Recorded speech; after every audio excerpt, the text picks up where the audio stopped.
Slava Isusu Christu. Slava Nabi. Each of these Sunday readings from the Gospel of Matthew points out Jesus in a special way. In this week, Matthew puts to us a question. Was Jesus a ghost? It might seem a strange question to us moderns, but the question arises from the reaction of the disciples to the sight of Jesus walking on the water. After sending the disciples off by boat to the other side, the disciples were left struggling in a dangerous storm. They were alone. The boat was battered by the sea. This, of course, is symbolic of the later church, battling against the forces that threaten to engulf it as it goes out on its mission to the world. The disciples, however, are in a desperate situation. The night is dark, the wind is strong, and the waters are swamping the boat. They are threatened from without by hostility, and from within by their own fear and little faith. Is not this somewhat similar to our situation today? Early in the morning, they see Jesus walking towards them on the sea, but they cannot recognize him. The concept of walking on the sea is not gravitational, but it is a question of overcoming the chaos of the storm. We find the following lines in Psalm 77. The waters saw you, O God. The waters saw you and were afraid.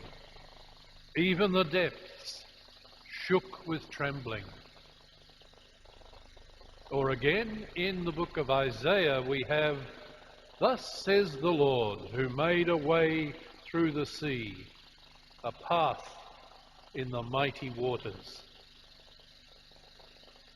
It is at this point that the disciples yelled in fear, "It is a ghost." But Jesus reassures them, "Take heart, it is I." Ego eimi in Greek. This is how God identifies himself to Moses at the burning bush. Thus, the post-Easter church is assured that the divine presence is never truly absent. Even at its darkest hour, Emmanuel is with them to the end of the age. Peter reacts. He is a model of both trusting commitment and of fear and weakness. He walks on the water until he too becomes afraid. He forgets Jesus' word. He feels the power of the wind and begins to sink. His cry, "Lord, save me," echoes the earlier plea of the disciples. Here, Jesus' gentle rebuke, "You of little faith, why did you doubt?"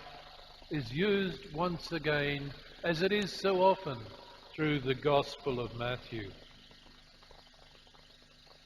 Peter, in his journey across the waves, represents all of us on our journey of faith. Whenever in our faith we turn back to Jesus, we will feel his strong hand rescue us. The church has become fearful. We are afraid of losing prestige and power and of being rejected by society. We are afraid of one another. The hierarchy hardens. Theologians are losing their freedom. Pastors would rather not take any risks. We, the faithful, fear the future. Behind all of this is our little faith of Jesus and our reluctance to follow him. May our faith take us elsewhere. Slava Isusu Christu.